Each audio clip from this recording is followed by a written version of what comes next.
بسم الله الرحمن الرحيم.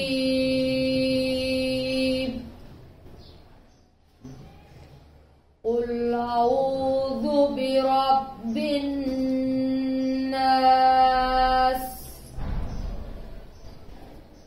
ملك الناس،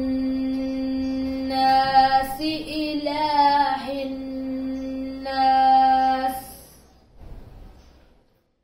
من شر الوسواس الخناس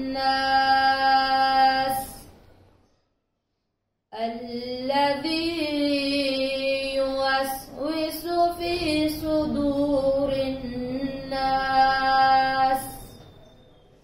من الجنة والناس. صدق الله العظيم.